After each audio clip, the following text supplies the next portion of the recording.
Hey guys, it's Leslie from Seniorology here with another Topic Tuesday. And today we have a special guest for Topic Tuesday to talk about pricing, which I know is a huge deal for all of us photographers, no matter what genre, but specifically with seniors, it is a big deal. So we have one of my good friends, Leah Remillet, who is a photographer herself, and she is also the creator of an online resource for photographers to help them thrive in their businesses called Go for Pro. So welcome, Leah. Thank you. I'm so glad I'm here. We are glad too. Leah actually helped me with my pricing. I don't know, maybe a year ago now. So I know she knows exactly what she's talking about, and she's helped many photographers through her mentoring with pricing. So she is the perfect person to answer the question and tell us not to be afraid. So we're just going to get right into it. What is the number one excuse you hear? Because I'm sure you hear a lot of them from photographers on raising prices. Oh my goodness, I hear so many of them. So some of the most common are that they're going to lose all their clients, which, let's just be real, yes, you will. They're all going to go away if your prices go way higher than they were. But you know what? You're not content right now anyways, because you're working your little heinies off and you're not being appreciated. So let's go ahead and get rid of those clients, and let's get better clients who appreciate and recognize the value of what you create. So that's my number one thing that I hear. The second one would be that my town, they wouldn't be able to afford that. I hear that all the time. Like, somehow I happen to live in the magic area where people are willing to pay, and like my little elves help me, but no one else has access to that. And there are people in every single town, and I have photographers in countries all over the world who, have followed my pricing strategies and implemented these things, and they are thriving. They are making amazing money as photographers. So each of our town has those people inside of it that are willing to pay the price because they value photography. And one of the most interesting things that I honestly was shocked about was that when I first started, I felt like, okay, I'm looking for the rich people, right? Because the rich people will be able to afford me. And how many times have you heard photographers say, but I wouldn't be able to afford me, so I don't want to charge that much, which I think that is noble, and I think that is great. But I think you get to a certain point where you're like, yeah, but I also want to be able to afford me someday. And at this rate, I won't be able to. So I just found that so many photographers believe that their area wouldn't create those kind of clients. And I was shocked to find that, some of my wealthiest clients, I would walk in, and I mean, we are talking 10,000 square foot home, Lexuses and Cadillacs and, the most amazing cars in the driveway. And they were like, oh, I don't know how much I should spend, and they're like having a hard time.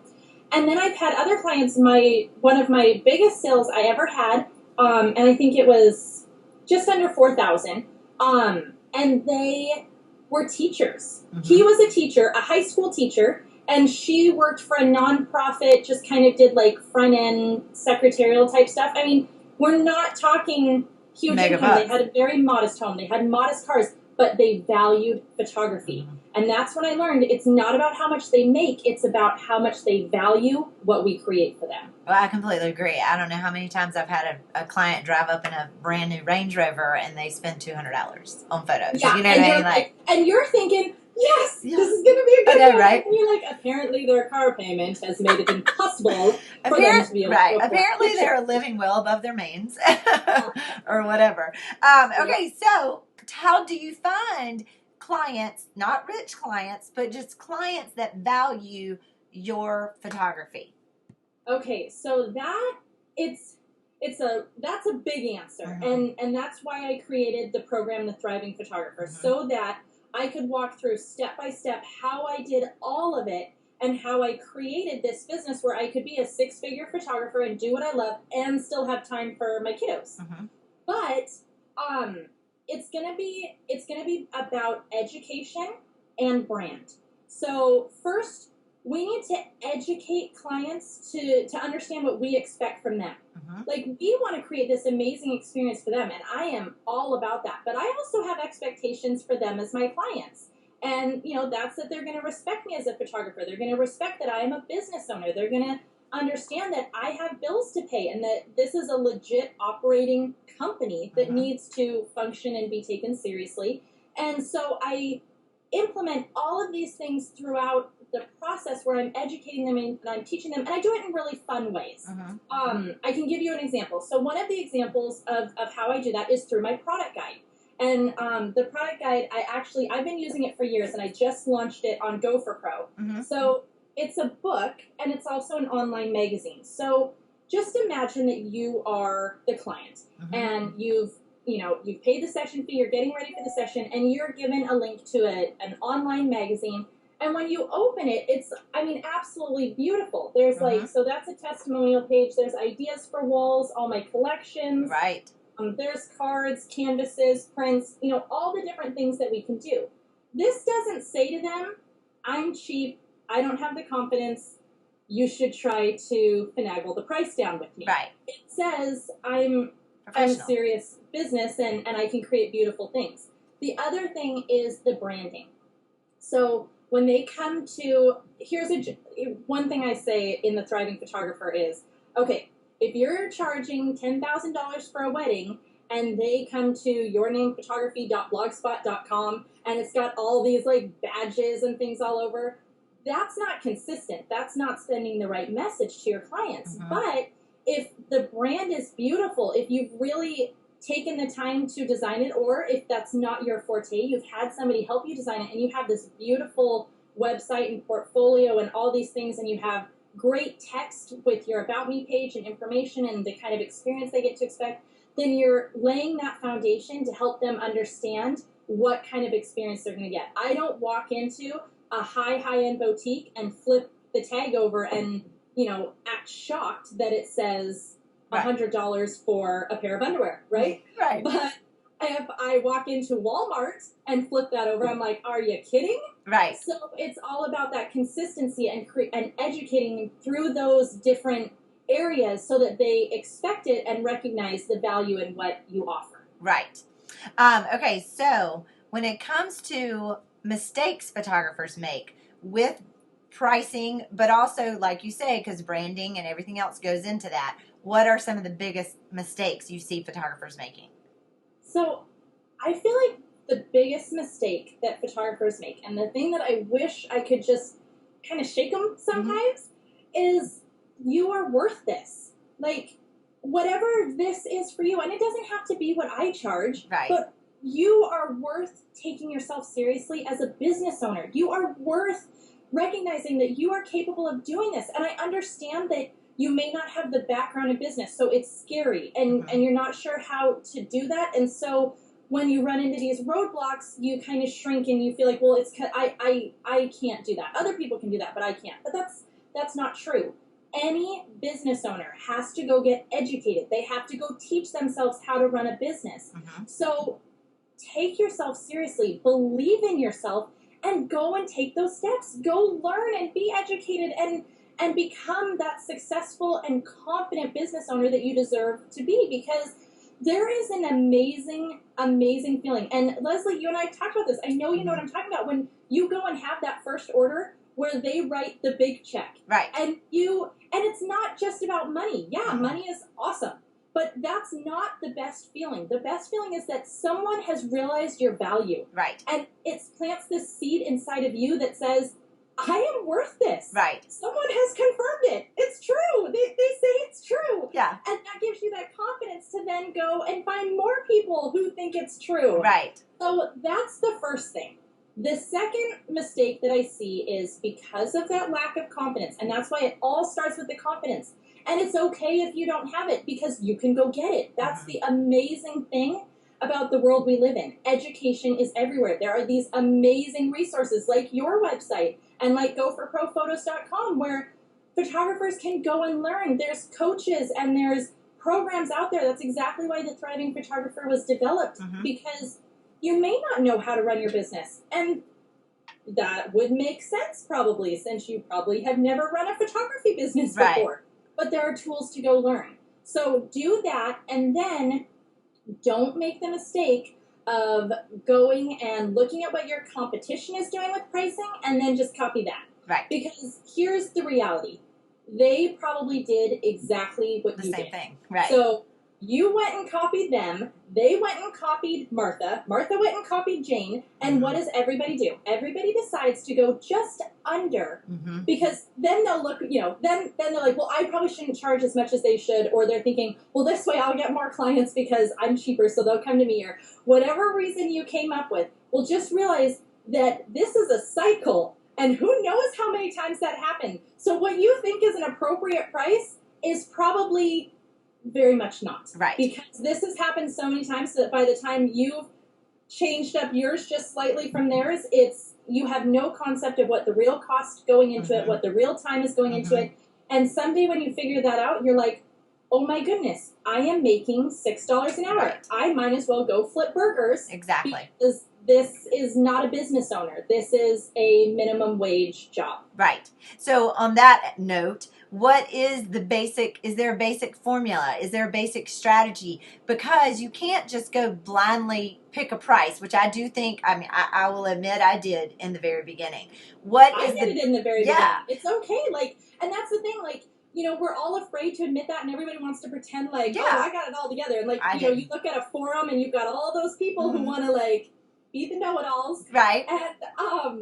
And you know what? We all screwed up at the beginning, and that's what I want photographers to understand. It's okay. Yes. Just go find that better way. Right. So yeah. Okay. So basic kind of pricing for photography. The first thing that's crucial is that you have to know what your cost is. And you have to recognize that your cost is not just, for example, the price of an 8x10, okay, which is really, really cheap, right? But there's also the box that you're putting it in if you have packaging and the ribbon so I have it down to, with one 8x10, I know exactly what it costs because I know how much ribbon that takes. I know how much I paid for the spool. So how much that breaks up to, so many cents. And the flower that goes on the top of the box and the print, and all my prints come mounted. So that's an extra cost. And so I know all of those things. And then I can mark that up. Now, average marking up, so you take your cost times and you multiply it times a number. So, and that can be anywhere between 3 and 8. 3 is like your starting out photographer. 4 is more, you now kind of have a following. 5 is where you're pretty kind of maybe more bold.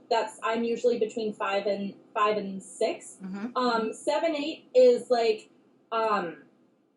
if you're Sue Bryce or Jerry Guionis, go ahead and go that direction. Otherwise, the rest of us probably not. Right. But then there's other things to factor in, like an 8x10. Okay, let's say the cost is $5. Well, 5 times 5, that's not our industry average. Most of us charge between 30 and 40 for an 8x10 print. So there are areas where we have larger markups, but then there are areas where we have smaller markups. For example, something like jewelry, okay? We would never want to push jewelry because the markup on jewelry can't be very much because it wouldn't make sense for what's out there. So pricing, unfortunately, is it's a big old thing to tackle. Right. But that's kind of a starting point. The other thing that I think is really, really important is to offer collections. And collections take a lot of work. I took years to finesse my collections until I finally had it this is the winning formula. Right. And then started teaching that through the Thriving Photographer and through workshops and mentoring and stuff like that. When you and I sat down and did it all, because, we have a habit of putting way too much into them and just, and then what do you get? You get clients who are like, can I trade this for this? Well, I don't really want this. And it just becomes a mess. Right. So pricing is a big fish to fry. And it really is. For sure. Yeah. For sure. I envision many more conversations about pricing. Yeah.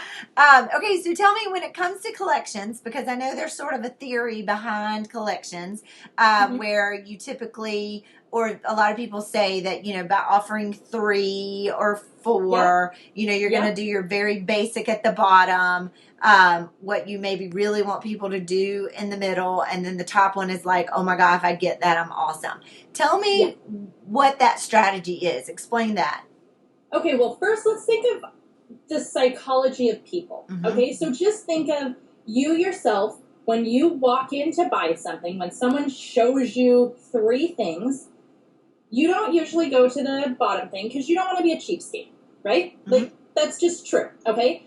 And the top thing is the most extravagant. Let's all pretend we're at a restaurant right now. Mm-hmm. Okay, I will admit I always go for the most expensive. I do too. I was about to say, I totally do too. My sister sent me a. What is wrong with me? I know.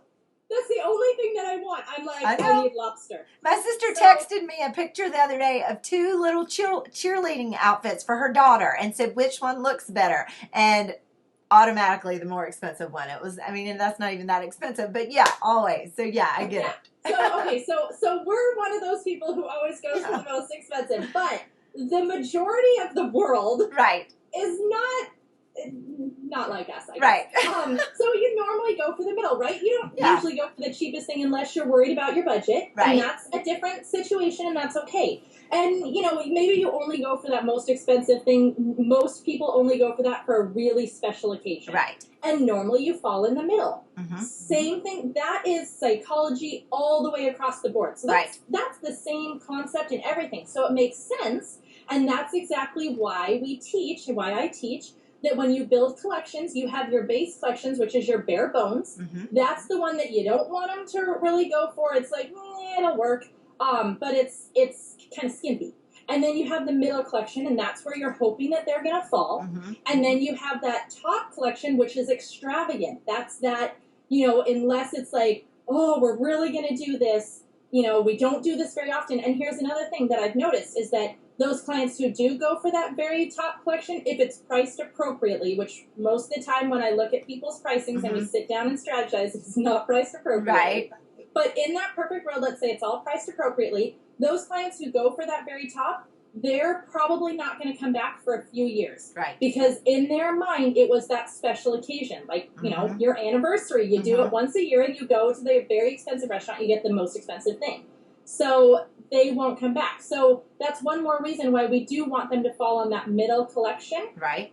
Because we're willing to come back more often, because we're not being crazy. Mm-hmm. So we structure them that way. And then inside that middle collection, we want to put the things that are most valuable, the things that they really do want, not the fluff that's fun and cute, but the things that mean the most to them. And then I always teach my photographers, all my thrivers, that we always start with the middle collection.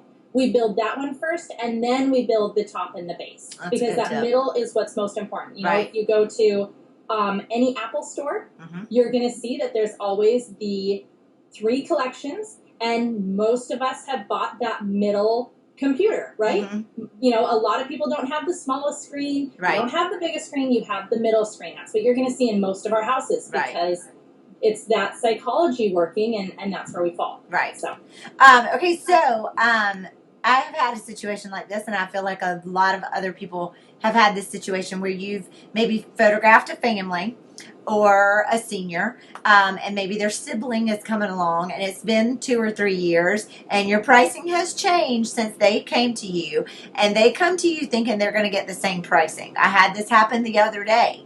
Just the other day. And when I gave the mom, my new pricing, she went to a photographer that was much, much cheaper than me. How do you just say, well, she wasn't the right client for me? How do you educate photographers not to get upset about something like that happening? Because it's inevitable. It's going to happen if you raise your prices, like you said earlier. But there are so many photographers in almost every town in the world. How do you get yourself away from, well, my client just went to somebody cheaper because clearly they didn't value the photography? How do you help photographers with that situation?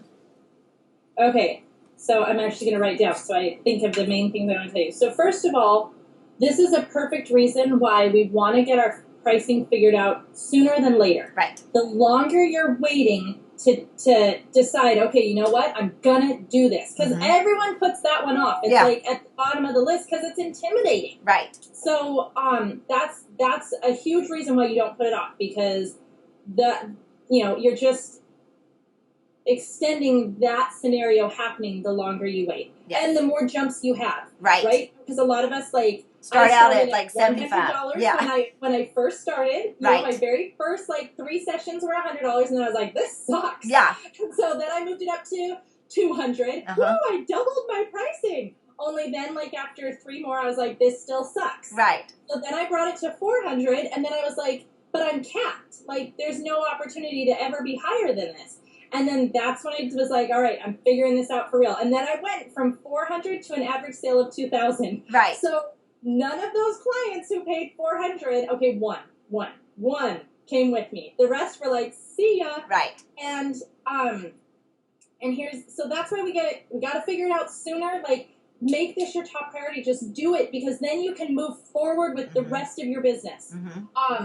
But let's also recognize that we're all human, and it's going to hurt our feelings. Yeah. And it's pain. Like, yeah, I mean, it hurt my feelings the other day. You can say and be like, they weren't the right client, and I can say that. Yeah, but that doesn't, Like, but didn't they like me? I know, right?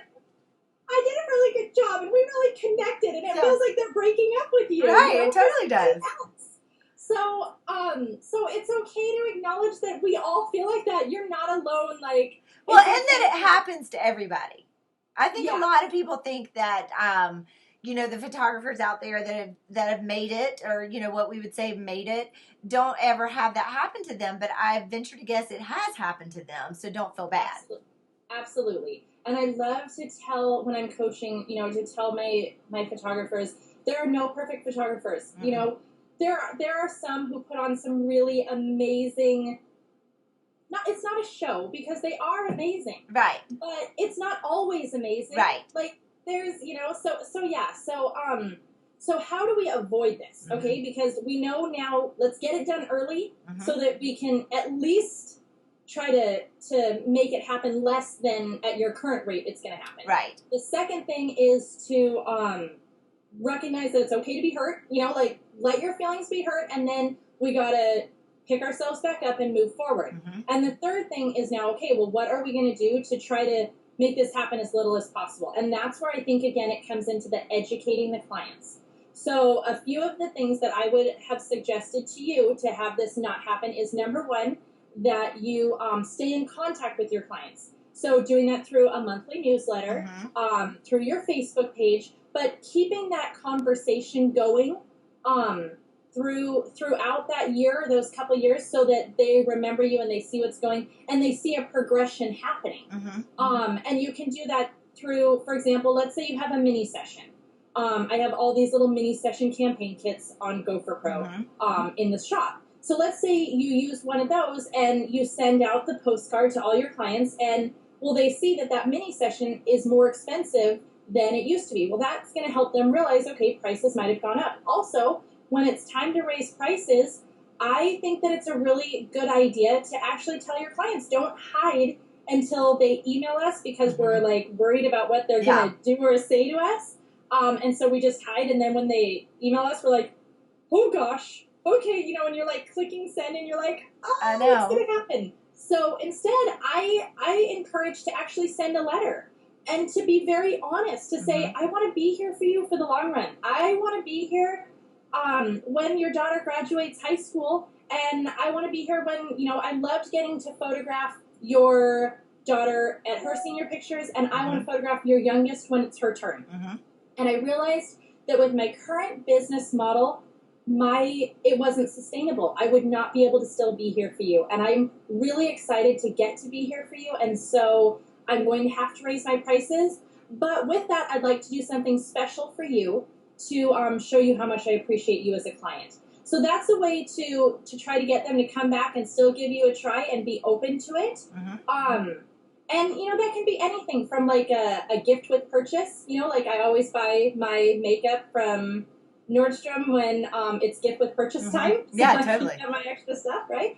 So you could either do a gift with purchase, you could discount your session fee. There's a lot of things that you could do to bring those old clients back and show them that you appreciate them, but still introduce them to your new pricing. Right. The other thing is that often, for a lot of photographers, we're actually making a huge change, that we're going from shoot and burn to offering products. So I don't really feel like that's as much of prices going up. It is, prices are going up, but it's actually, when you're explaining it to your clients, it's actually that you're offering a greater service, that you're creating a much more amazing experience for them by helping them design and create these finished art pieces that they're going to be able to put on the wall. Right. You know, get to create those really cool little cards in the senior announcements and, you know, plan these things with them that make a much better experience. So when you're explaining that to them in that way and not in, I raise my prices, but instead in a, we're offering a much greater variety of things. We're so excited to show you what we can do for you now. We would love for you to experience this.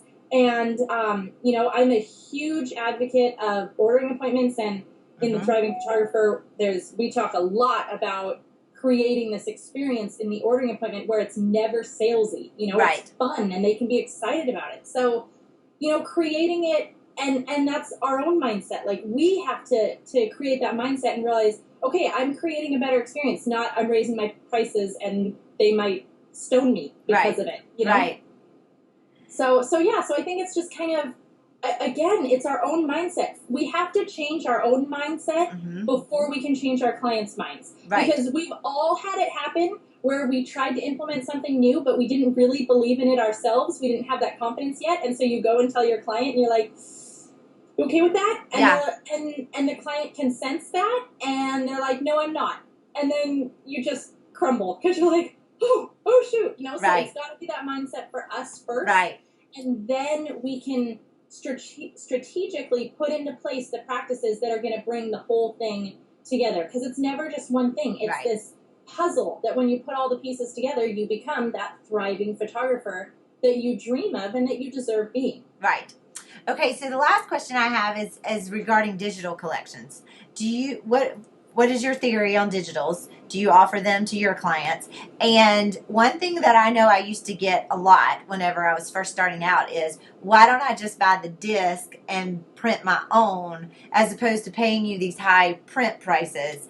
And how do you differentiate your prints and try to get them to come to you for your prints versus just buying the CD and going to a cheaper, you know, Shutterfly or somewhere like that and printing them themselves? Right. Okay, so first, yes, I offered digital files, and that decision was made because I make a lot of my decisions in my business based on how I feel as a person. What would I want? Right. You know, I always want to be heart-centered instead of money-centered. So I would want the digital files. Me too. I want all of those pictures of my kiddos, and so, you know, that was an easy decision for me. The artist in me wants to get to create something for them, but the mommy in me says, I want all those files, and I understand that they want them. So yes, I do definitely offer them, but I offer them at a very high price because the artist in me knows that they are very valuable. And those are built into collections so that I can create that art at the same time that they can get the digital files. Right. So that's, yes, I do definitely offer them. I start by educating them very early about the quality of what I offer. You know, that product guide is a great example. The product guide is filled with images of the different things that can be created. And all of those are available in that product guide for photographers to purchase, because I understand that it's really hard to afford to be able to buy all these samples. So if you don't have samples, how do you convince your clients that your quality is better when you're like, well, it is. In fact, it's so much that I can't afford to show it to you, but it's awesome. Right. So that was, you know, the product guide has all of that photography in it so that photographers can say, look at what we can create. And yes, a client can go and get prints anywhere. The quality is not going to be as good. I can tell you for sure. I went to Costco and got some prints because I was too impatient to wait. I was like, oh, I meant to have these ordered and I didn't, and I won't get them, you know, back from the lab, and we were having company over and I wanted to fill these new frames. I'm like, okay, I'll just get them at Costco and then I'll order the real ones. The difference is insane. Like, I was like, whoa, okay, I really do a lot better than, you know, they can get on their own. Right. So, I explained that the quality of what I offer is superior. I'm on the West Coast, and so I will say I have a professional lab that I use back east, which to me just sounds really cool. Maybe it's because I'm on the West Coast, but I just feel like that makes me sound super legit. Pretty cool. You're pretty cool. Yeah.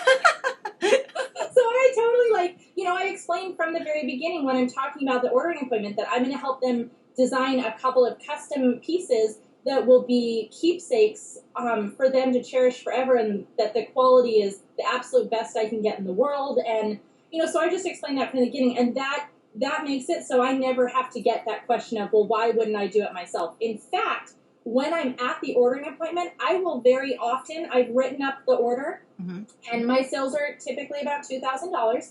And so we'll have gotten everything, and they'll be like, oh, but we need to order some prints too. And I will say to them, don't worry about it. You're going to have the disc. Just go ahead and order your prints through, because they're like for the gifts for family. And I'll say, just go ahead and order them through Costco or something. And that shows them that I'm not salesy. I'm not trying to get all the money I can from them. I already have a $2,000 order. I have exactly what I wanted. And I want them to know that I care about them. And that's one really cool way that I can show them that, by saying, no, go ahead and, use that disc to order those prints. Right. But we'll take care of the fancy and special stuff, like for the wall and the cards, the senior announcements and all those kind of things through me, because I can definitely give you the better product there. Right. So. Right. Well, all of this is a great information. I actually have a million more questions, but I feel like maybe we should have a part 2 to pricing, because it is it's such a big issue for a lot of photographers. And I know that when I started, I didn't know what I was doing, and still sometimes don't know what I'm doing. But if you guys out there would like to learn one-on-one from Leah, or if you want to purchase her thriving business for photographers, is a download, right? Yeah, it's an instant download, and so the Thriving Photographer is an audio program. So if you haven't mined my voice, you're gonna have to listen to it a lot more. Right. So it's like this. It's me just talking there's about 5.5 hours of audio, and you stop throughout the audio to complete what I call Thrive Sheets. So all of these Thrive Sheets, by the time you're done with the audio program, actually become your active business plan. Right. So when you're done with this program, you also have an active business plan. And then along with the audio and the Thrive Sheets is all of the templates that I use in my business, so that you have access to all the PSD layer templates, so that, when we're talking about how to implement referrals and how to implement branding and all these things, you actually have all that. You don't have to buy more. Right. So you just put in your own brand and everything, and then get those printed. So it's absolutely everything. So that's the Thriving Photographer, and it has its you can get to it either at thethrivingphotographer.com, or you can also get to it by going to gopherprophotos.com, and then there are links on the homepage and on the blog, and to get over there. All right, perfect. Yay. Okay. And like I say, she also does one-on-one mentoring. So if you guys want something specific through Leah, she's great. She helped me with my pricing. And that's really fun, because we get to talk like this. Yes, exactly. Just get on Skype, and you and I had a blast. We were like cracking up, and it was so much fun. Well, and you can answer excuses right then and there, because I know I gave you excuses pretty much the whole time, but you worked me through them, and it was great. So for anybody out there that needs that, or like she said, the Thriving Photographer is also a great thing to help you with your business. So thanks, Leah, for joining us today. And you guys out there, for Topic Tuesday, we like to start the conversation. So if you have a specific question about pricing, or if you'd like to share with us your specific fear when it comes to pricing, be sure to comment below, or join the conversation on Facebook through the comment. And until next Tuesday, we will have another topic. So see ya. Thanks, Leah. Yeah, thank you.